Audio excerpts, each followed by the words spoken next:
Hello दोस्तों, स्वागत है आपका एक और नए वीडियो में। बहुत दिनों के बाद से मैं आपके सामने आ रहा हूं क्योंकि व्यस्तता थी जिसकी वजह से मैं सामने नहीं आ पा रहा था। तो चलिए, आज के सेशन में हमें सीखना है, जहां पर हमने बंद किया था बौद्ध धर्म को। बौद्ध धर्म का सेवा समाप्त है। अब चालू करते हैं हम जैन धर्म के बारे में। जैन धर्म के बाद से मगध साम्राज्य आ जाएगा, फिर नंद वंश, शुंग वंश, जो भी है, अशोक साम्राज्य, सब चीज पढ़ाया जाएगा। तो चलिए, आज का वीडियो हम लोग स्टार्ट करते हैं। तो आज के सेशन में हमें सीखना है जैन धर्म क्या है। जैन धर्म, जब बौद्ध धर्म स्टार्ट हुआ था उसी समय जैन धर्म भी उभर कर आया था, लेकिन इसका प्रचार प्रसार कम था। इसके वजह से यह समाज में ज्यादा लोगों तक पहुंच नहीं पाया। इसमें तीर्थंकर बहुत महत्वपूर्ण होते हैं। जो इसमें कार्य करते हैं उन्हें हम लोग तीर्थंकर कहते हैं। जिसका पहला तीर्थंकर है वो, उनका नाम है ऋषभदेव। क्या नाम है? ऋषभदेव। यह पहले तीर्थंकर है और 24 तीर्थंकर आज तक इसके हुए हैं, जिसमें 23वें नंबर पर पार्श्वनाथ को माना जाता है। पार्श्वनाथ 23वें नंबर के तीर्थंकर हैं और पहले नंबर के ऋषभदेव, जिन्हें संस्थापक भी कह सकते हैं। पहला होता है वही सब काम करता है। लेकिन 1 से लगाए 23 तक के बीच में इन लोगों ने वह उपलब्धि नहीं पाई जो 24वें तीर्थंकर ने कर दिखाया। महावीर स्वामी 24वें तीर्थंकर हैं और इन्हें ही वास्तविक संस्थापक माना जाता है जैन धर्म का। जैन धर्म भी सत्य अहिंसा पर विश्वास करता है, अहिंसा करना नहीं चाहता, शांति और उन्नति से अपना काम करना चाहते हैं। इसमें भी 2 संप्रदाय माने जाते हैं, श्वेतांबर और दिगंबर। क्या नाम है? श्वेतांबर और दिगंबर। या 2 संस्थाएं इसमें भी काम करती हैं, जिसमें हीनयान महायान बौद्ध धर्म में करता था, उसी प्रकार से श्वेतांबर और दिगंबर इसमें करते थे। तो श्वेतांबर जो होते थे वो अपना गृहस्थ जीवन जी सकते थे, लेकिन जो दिगंबर को अपनाता था वो हमेशा ब्रह्मचर्य का पालन करता था। लेकिन आगे चल के महावीर स्वामी के साथ दिगंबर को यह मानते थे, लेकिन आगे चल के इनके माता पिता के प्रेशर की वजह से इनको श्वेतांबर अपनाना पड़ा। तो चलिए, इनके बारे में हम पढ़ते हैं, इनका जीवन परिचय क्या है। तो चलिए, इनका जन्म 540 ईसा पूर्व वैशाली के निकट कुंड ग्राम में हुआ था। वैशाली में बौद्ध संगीति हुई थी हमारी। तो जैन धर्म 540 ईस्वी में महावीर स्वामी का जन्म हुआ वैशाली में और कुंड ग्राम के निकट था। ठीक है। इनके पिता का नाम सिद्धार्थ और इनके माता का नाम त्रिशला था। क्या था? इनके माता का नाम त्रिशला था। त्रिशला ये कौन थी? त्रिशला थी लिच्छवी साम्राज्य चल रहा था, लिच्छवी वंश उस समय चलता था, राजवंश था। उसके राजा चेटक की पुत्री थी।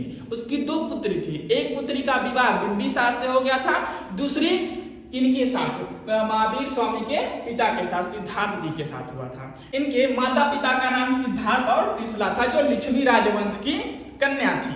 आगे चल के इनका विवाह यशोदा नामक राजकुमारी से हो गया। यह पहले दिगंबर को मानते थे, यह ब्रह्मचर्य का पालन करना चाहते थे, लेकिन इनके पिता ने और इनकी माताओं ने इनको प्रेशर की वजह से इनको विवाह करा दिया, जिससे एक कन्या उत्पन्न हुई जिसका नाम था प्रियदर्शनी। क्या नाम था? प्रियदर्शनी, जिसका आगे चल के उनका विवाह हो गया जमाली से। किससे हो गया? जमाली से उनका विवाह हो गया। तो इनकी पत्नी का नाम क्या था? यशोदा। सत्य की खोज में यह 30 वर्ष की आयु में गृह त्याग दिए। सत्य की खोज के लिए 30 वर्ष की आयु में यह गृह त्याग कर सन्यासी बन जाते हैं। 12 वर्ष तक कठोर तपस्या करने के बाद से इनको जाम्भिक ग्राम के निकट ऋजुपालिका नदी के तट पर एक वृक्ष के नीचे सर्वोच्च ज्ञान प्राप्त होता है, जिसे कैवल्य कहा जाता है। क्या कहा जाता है? कैवल्य। इनको ज्ञान प्राप्त की घटना को कैवल्य कहते हैं। ठीक है। तो कहां पर? जाम्भिक नामक ग्राम में ऋजुपालिका नदी के तट पर एक वृक्ष के नीचे सर्वोच्च ज्ञान इनको प्राप्त होता है। इनके प्रथम शिष्य, इनके दामाद जो जमाली थे, वही बने। इन्होंने पहला अपना उपदेश सुनाया जैन धर्म को अपनाने वाला।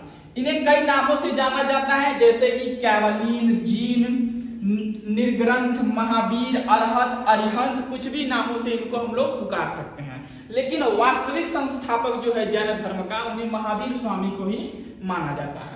इनका मृत्यु लगभग 72 वर्ष की आयु में 527 ईसा पूर्व राजगृह के समीप पावापुरी नामक स्थान पर हुआ। राजगृह में भी बौद्ध संगीति कराई गई थी।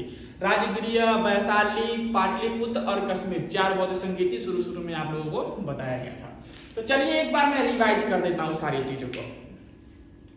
जैन धर्म बौद्ध धर्म के समय ही उत्पन्न हुआ था। यह लोक कल्याण के लिए शांति और उन्नति का प्रतीक था। आगे चल के इसमें तीर्थंकर जो भी काम करते हैं उन्हें तीर्थंकर कहा जाता है। तो पहले तीर्थंकर थे ऋषभदेव और 23वें नंबर के थे पार्श्वनाथ। आज तक इसमें 24 तीर्थंकर हुए हैं, जिसमें 24वें हैं महावीर स्वामी, जिन्हें वास्तविक संस्थापक जैन धर्म का माना जाता है। क्यों माना जाता है? क्योंकि इन्होंने ही कठिन तपस्या करके ज्ञान को प्राप्त किया है और लोगों तक अपनी बातों को पहुंचाया है। तो इनकी जीवनी के बारे में जानते हैं, इनका जीवन परिचय। इनका जन्म 540 ईसा पूर्व वैशाली के निकट कुंडग्राम में हुआ था। इनके पिता का नाम सिद्धार्थ और इनकी माता का नाम त्रिशला था।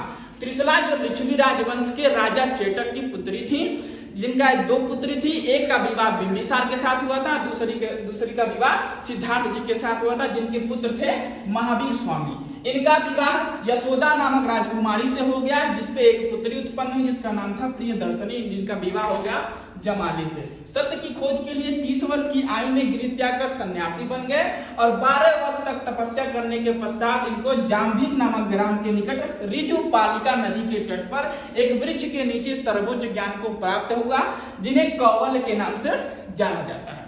इनके प्रथम शिष्य थे जमाली और इन्हें कई नामों से जाना जाता था, जैसे कि इनका नाम है कैवलीन, जीन, निर्ग्रंथ, महावीर, अरहत, अरिहंत। कई नामों से इनको जाना जाता है।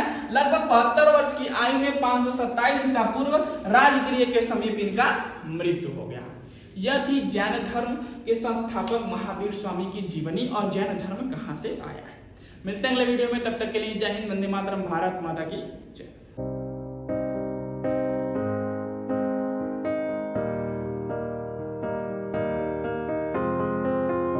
I will run, I will